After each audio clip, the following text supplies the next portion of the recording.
We talked this morning about how being people who grumble and complain adds weight to the pack of our lives as we're climbing the mountain. And we want to rid ourselves of that weight. It will weigh us down and cause all kinds of difficulties. And so the way to do that is to think about being a gracious person. I want you to look at this psalm as Caleb just read it and notice a few things. I want to suggest to you that this is a psalm where the psalmist tells us, let me tell you about a good man. Here's a good man. Verse 1, he fears the Lord. He delights in His word. He passes on a legacy, verses 2 through 3, to his family. Verse 4, and 5, he is gracious. We're going to consider that in a moment. He is one who endures. He will not be shaken, verse number 6. He's not afraid of anything that is evil because he trusts in the Lord. He gives. He's a giving man. And then verse 10, he is an impressive man. Even the wicked see it. The wicked even see a good man. Now, we could talk about any one of those things. That's a great series of thoughts about a good man, but I want to consider verse number 4 and 5. We learn there about the good man is gracious. Now, someone asked me earlier, they said, when you say gracious, do you mean grateful or graceful? Let's think about being gracious. Notice what the psalmist says, verses 4 and 5. Verse 4, he is gracious, full of compassion and righteousness. Now, who is that? I think that's God. Because he's talking about how God works with this good man. God is gracious toward the good man. God is full of righteousness. He's full of compassion. So in the first place, God is gracious himself. Therefore, verse 5, the good man will be gracious. Why are we to be gracious people? Because God was gracious and is gracious to us. I like the way Michael said it. We can't count all of those blessings, not even possible, because God is gracious. And so I want to suggest to you that we think for a minute about how being gracious hinders or keeps us from grumbling. How is it that we can say if a person is gracious, they will not be grumblers? Okay, let's think about that for a minute. As an homage to Ron Murray, who's listening in. He texted me after this morning, so I have to do a C.S. Lewis reference, who said, the one who is always a grumbler will end up being grumbles. The grumblers will be grumbles. That's how it was. If you're a grumbler, you will end up being the grumbles, meaning that's just who you are. You're just the grumbles. You become that. Well, we don't want to be that way.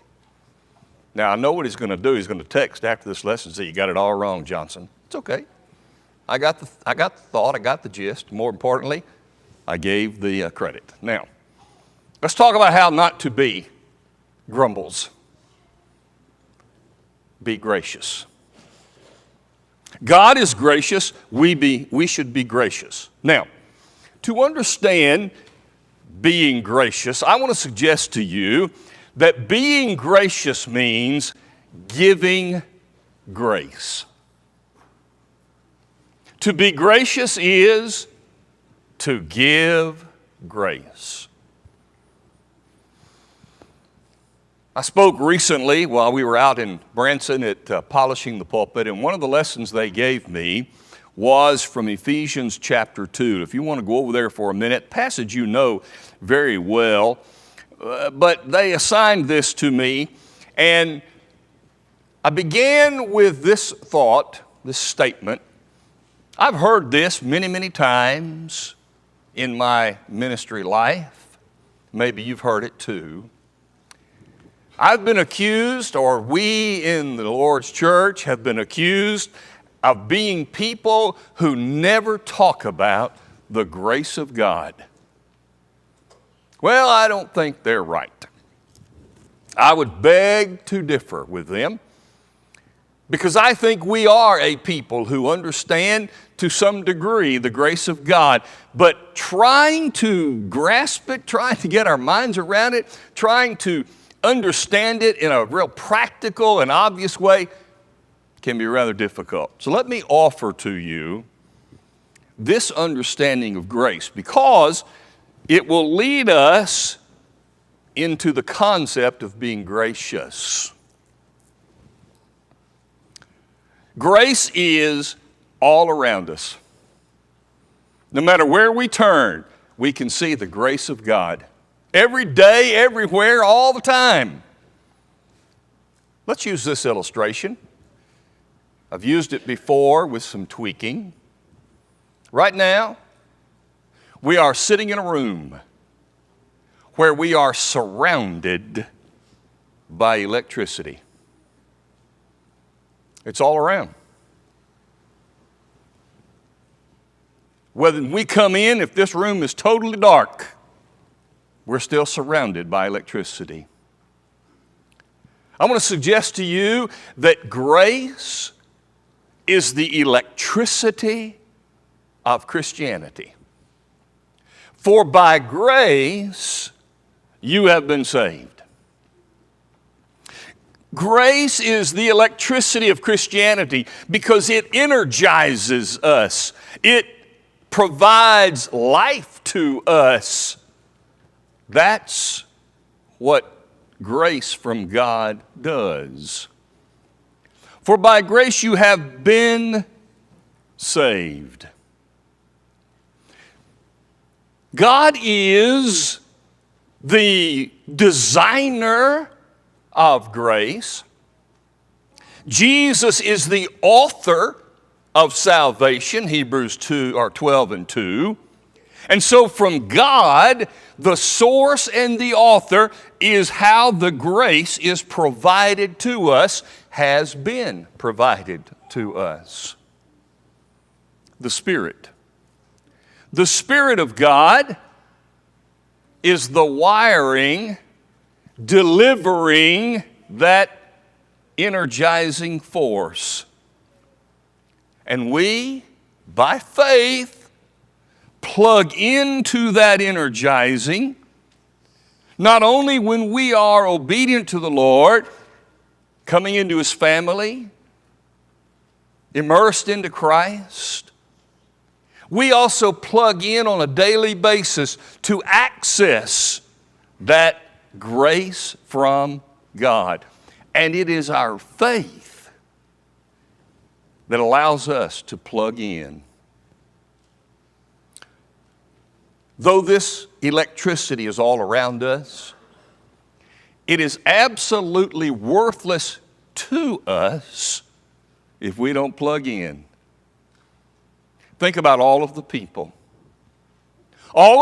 in the world who are surrounded by the grace of God, but never desire or take the time to plug in and to take advantage of His special benefits. Now, every day they get up, they take advantage of the grace of God. The sun shines, the seasons change, food is grown. All of these things are a part of the grace of God, and they take advantage of that. But you have to plug in specially, obviously, to take full advantage of the grace of God. And that's exactly what I want us to think about for a few minutes concerning being gracious.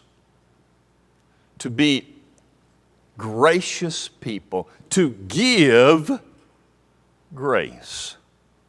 Now that's our idea for this evening, to say if we are going to climb the mountain and we want to lighten our burden, we want to get rid of the weight, as the text says in Hebrews 12, let us lay aside every weight and the sin that so easily ensnares us, and run with patience the race that is set before us. We have to be able to be people who can take the weights of the world and remove them from us so that we can run.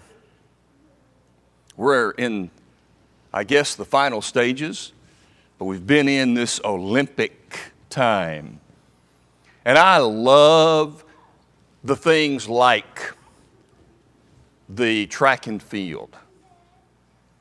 I had that on working today, watching the men's 100-meter dash. I love the swimming and the effort and the energy and the power of those people who have dedicated all of their time. And man, you know what they do? They do everything they can to carry the least weight that they can carry. They don't want to be weighed down.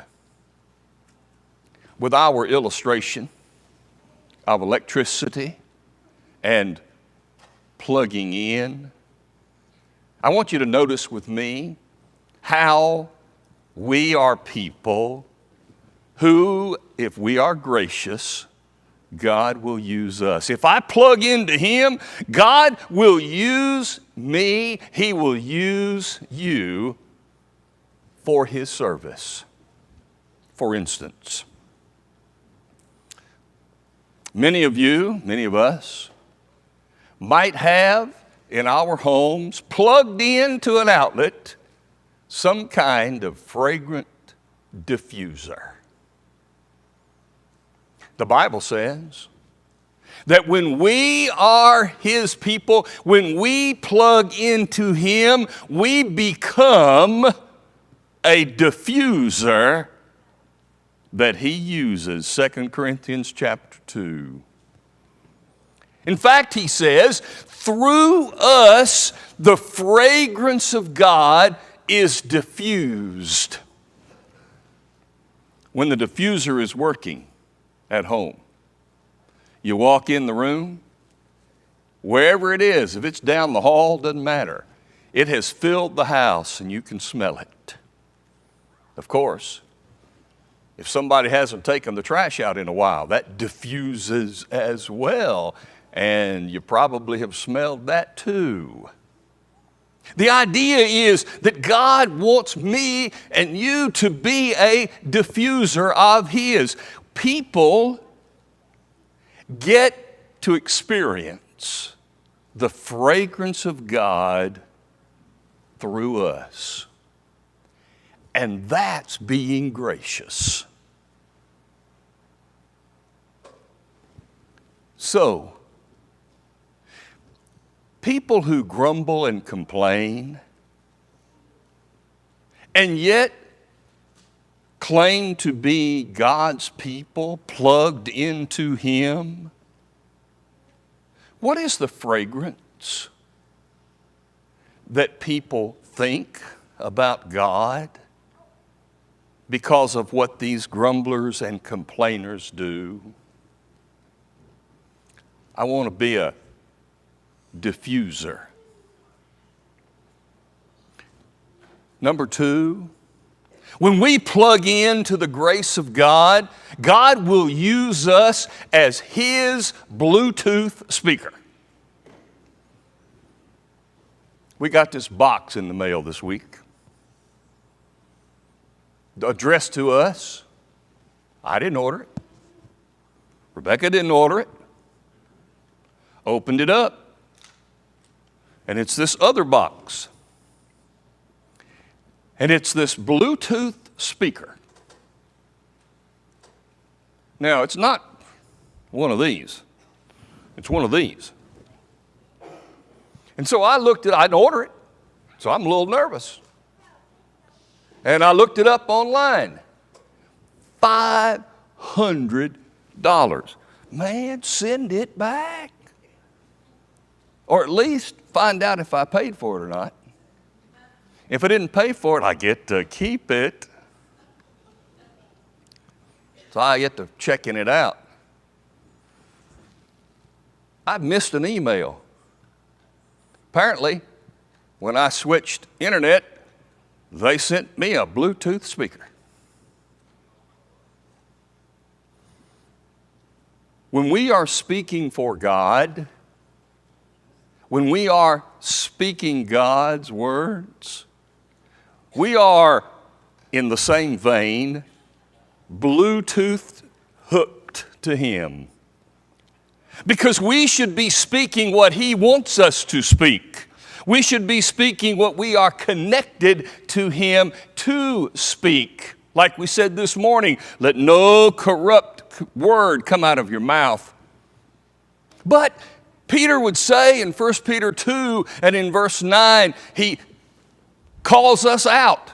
We are a different people. We're plugged in. And therefore I am His speaker. God calls us to speak. But I'm not speaking of my own accord. I'm speaking of Him. And grumbling and complaining is not God speaking. And I should be gracious as a speaker. And third, when we plug in, we become His light. His rechargeable light. Zach came over my house to work on some electrical stuff.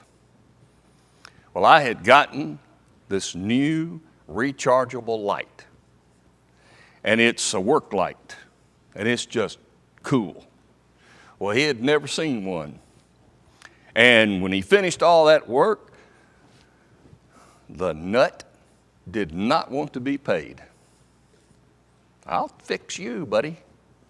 So I just bought him one of those lights. He loves it. And it's a lot of features. It does a lot of stuff. And when it's run down and not doing as well, you just plug it up and recharge it. Isn't that what we are? Aren't we attached to the marvelous light of God? 1 Peter 2 and 9. Don't we sometimes wear down? Don't we sometimes need recharging? Isn't that why God wanted us to meet together on the first day of the week? To recharge? How many times have you heard a prayer on a Wednesday night where somebody says to recharge us in the middle of the week? The idea is we are God's light. And through Him, not only are we shining His grace, but we recharge, staying connected to Him, staying plugged up. We continually recharge ourselves as the light of God, shining the grace of God to everybody.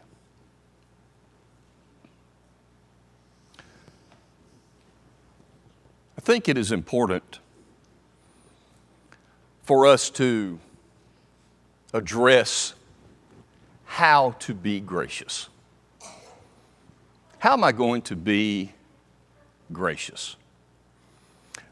Everybody in here says, yeah, we need to be gracious. The psalmist said, here's what a good man does. He is gracious. And notice it says he is gracious and lends.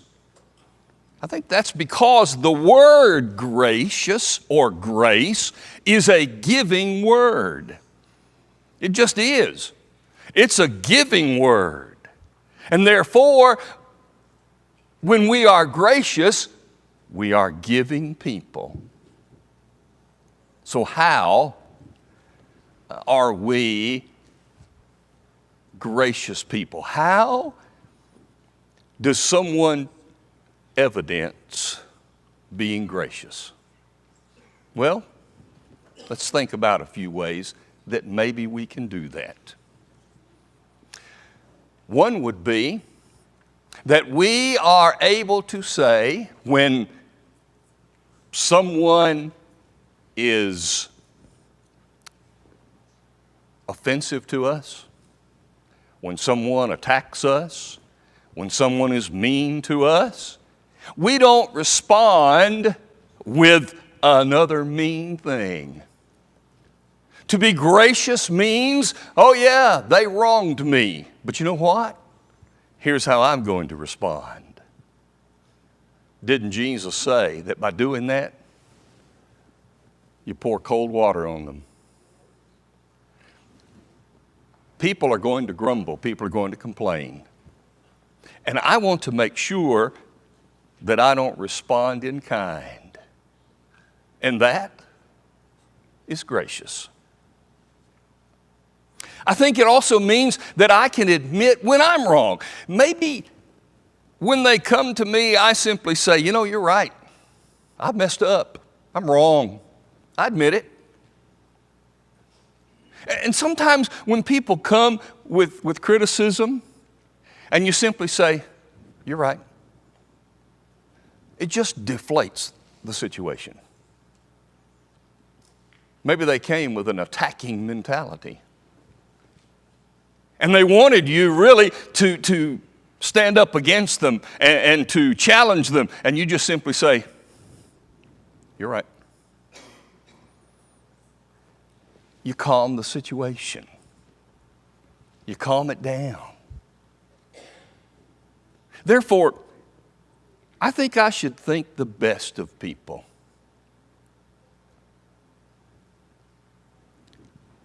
It is sad to me to lose a sense of optimism. I don't want to think badly of people. I just don't. And I don't think you do either. But because of stuff that we put up with, things that we see, things that we hear, we sort of become jaded, don't we? And we start thinking that things are probably not good. I just don't want to live that way. I don't want to. I want to think the best. And I think when we try to think the best of people, then we're being gracious to them. We're being gracious because we're giving them a chance. What are we giving them a chance to do? Here's the best one to me. We are gracious when I think of people through the lens that I too am sometimes at fault. When I look at someone else and they're having problems and things that they look mean and nasty and ugly, and then I can look through the lens that says, you know, I'm not sure I know everything that's going on in their life. But I've had trouble in my life. I've messed up. I've been mean. I haven't followed good procedure that God wants us to follow. And I can say, yep.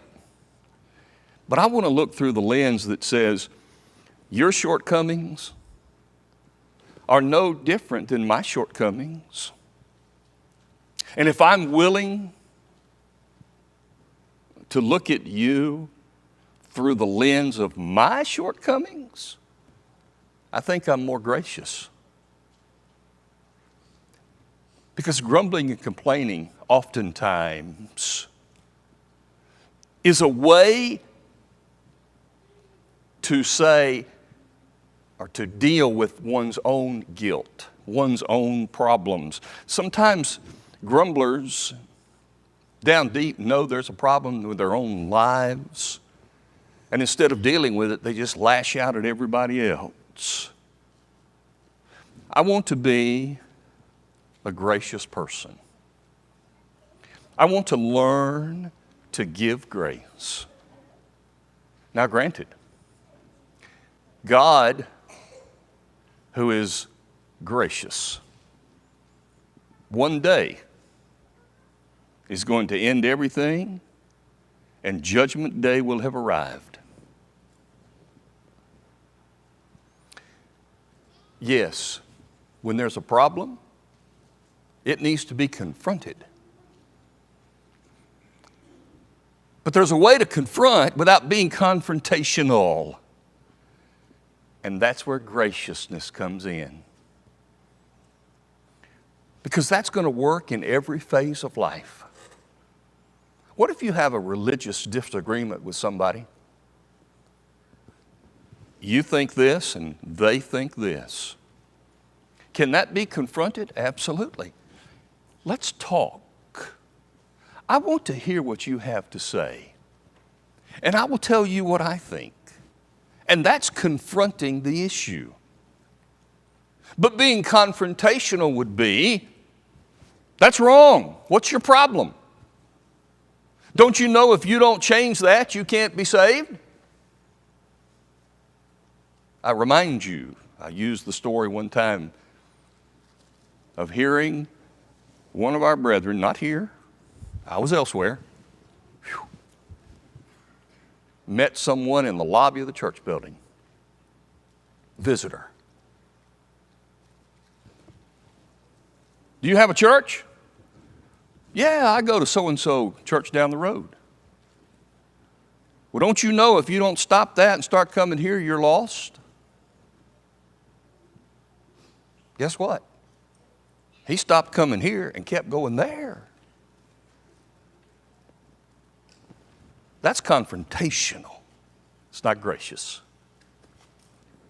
Let us be gracious people. We give grace because God gave grace to us. We think the best of people. We try to work through situations. We keep in mind that we have been wrong sometimes too. And I want to see everybody through that lens, that I've been wrong, and I want to give you a chance to iron out the situation. It's real simple when you think about it.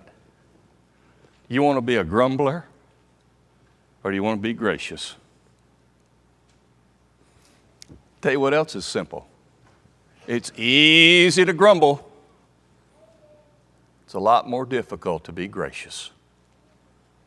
That's why grumbling is childish. But being gracious is what is the road to spiritual maturity. Let us be gracious people, even meeting grumbling with a gracious mentality. Let us be individually and congregationally known for our grace given to others. God's grace allowed every one of us another opportunity tonight to hear His Word, to be improved by it, to be examined by it. And as I walk away from this, I'm examining myself. And as you walk away from this, I hope you'll examine yourself. But if there's something you need us to help you with, we always close with that opportunity. Let's stand and sing together.